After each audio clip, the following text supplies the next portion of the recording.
Right, fight fans, there's been a lot of talk of Ben Whittaker being the next Prince Naseem Hamed, so let's have a look at the original. One of the greatest British boxers ever, one of the greatest Muslim boxers ever, the Prince who would be King, Naseem Hamed. Hamed was born in Sheffield, England on the 12th of February 1974. Trained by the legendary Brendan Ingle. Hamed grew up watching some of the flashiest British fighters there's ever been, like Kirkland Lang and Harold Bomber Graham. Graham was the best British fighter to never win a world championship. Kirkland Lang, meanwhile, was just a natural talent who just unfortunately preferred to smoke joints rather than work on them. Even as a schoolboy amateur, Hamed's talent was clear to see. He had tremendous reflexes. He was pretty much bullet timing before the Matrix came along. He had tremendous hand speed, tremendous foot speed. He was a southpaw. He could switch hit. And moreover, he was an enormous puncher, especially with that straight left hand of his. After approximately 45 amateur fights, Hamed turned pro with just 2 defeats on the ledger.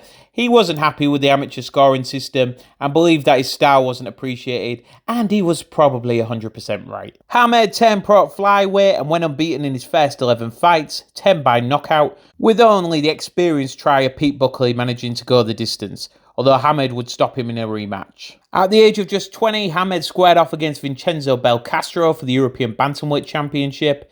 Belcastro was a good fighter who had fought for the World Championship, but he was no match for Hamed.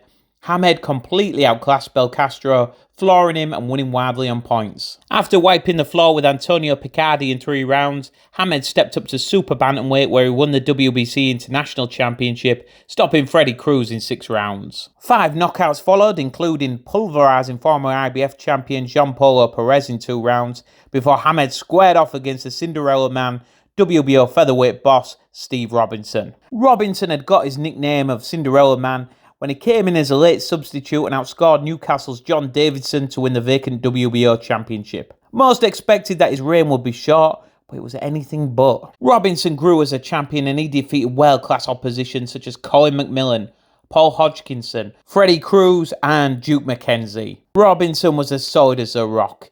Extremely physically strong, a good infighter with a solid defence and a good chin. He was a hard night's work for anyone except for the Prince.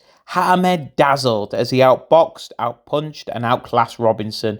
Robinson was extremely game, but he was flawed and stopped in 8 one-sided rounds.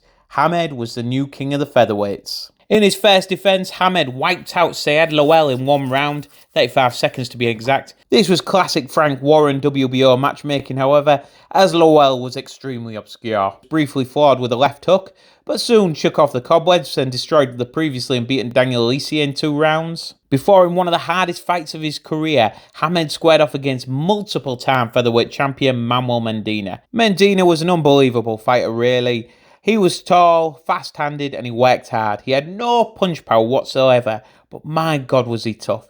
And he would win the WBC championship, the IBF title 3 times, I believe, and the WBO title in his career. Hamed, who came into the bout with a bad cold, struggled throughout this one, but his harder hitting got him the victory when Mendina, who had been down 3 times, retired at the end of 11 rounds in what was an exciting fight. After destroying the previously unbeaten Reginald Molina in 2 rounds, Hamed squared off against IBF champion Tom Boom Boom Johnson. It was more dominance by Hamed. Although he briefly touched down, he destroyed Johnson, picking apart the long-term champion and put him to sleep with a big uppercut in round 8. A vastly experienced Billy Hardy was next, the European featherweight champion at the time and a veteran of the world-class scene. Hardy took one of the worst 90-second beatings I can remember anyone taking. He had his nose broken by a huge Hamed left hand, he looked in agony, was dropped twice and destroyed in 1 minute 33. By now Hamed was big money. Flashy, exciting, and he had a big gob. Not quite as big as his ego though, but HBO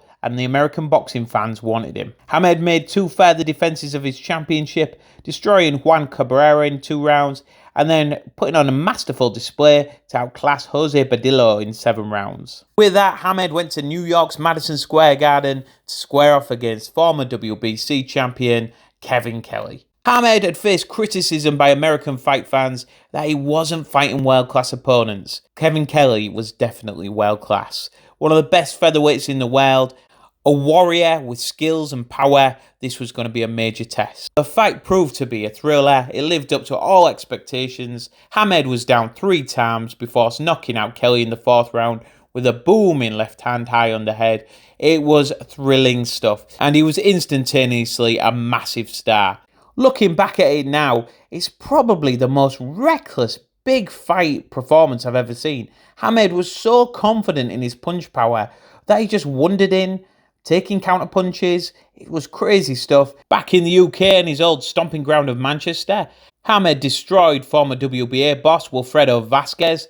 Vasquez, a 3-weight world champion, had vacated the WBA title to fight Hamed, and he was completely and utterly outclassed in 7. It was back to America next to square off against Wayne McCullough. This was an immensely disappointing performance.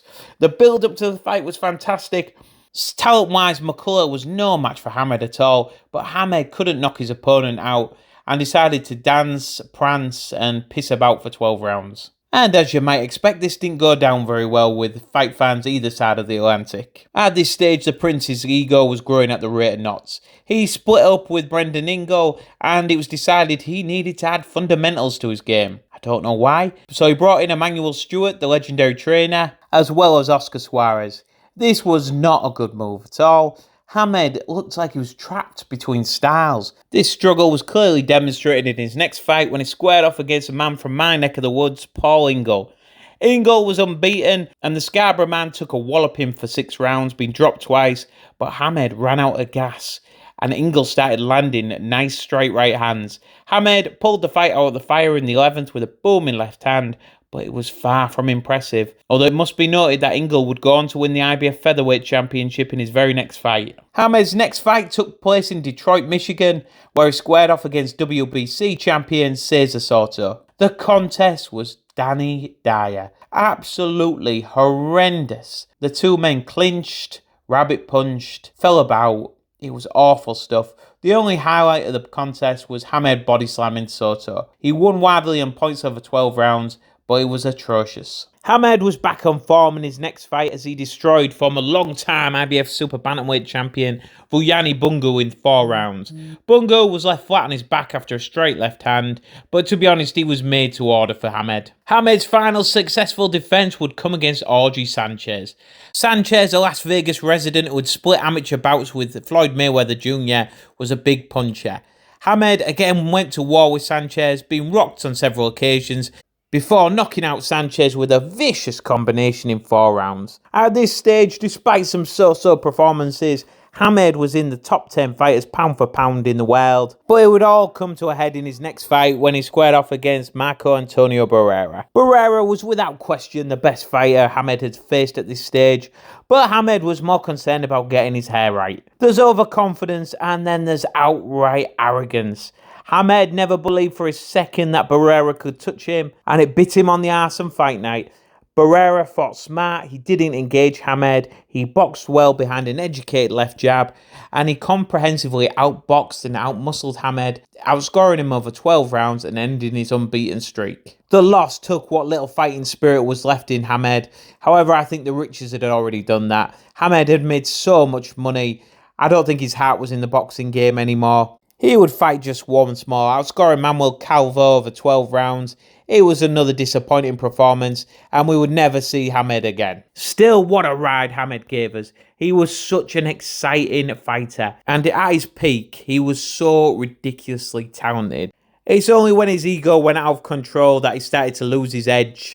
Splitting with Brendan Ingle also didn't help. Nor were the yes men who surrounded him at every turn. The legendary Manny Stewart and Oscar Suarez also didn't help. You don't mess with genius. While I don't think Naz was big enough to move through the weights, he would have been a dominant featherweight. If he would have squared off against the likes of Junior Jones, Kennedy McKinney, Luisiato Espinosa, he would have knocked them all out. No doubt in my mind. I also feel that if he would have squared off against Barrera in 95 or 96, he would have knocked out Barrera too. The Prince's title reign coincided with Cool Britannia, and Hamed had all the Cool Britannia swagger. He's influenced scores of boxers from Alexander Usyk to Tyson Fury to Amir Khan to David Haye and Conor McGregor. He's also influenced hip-hop artists, manga artists, and I have no doubt that one day he'll have a film made about his exploits. As it is, he was one of my favourite boxers, and Ben Whittaker will go a long way to be half as good. Don't forget to like and subscribe, fight fans.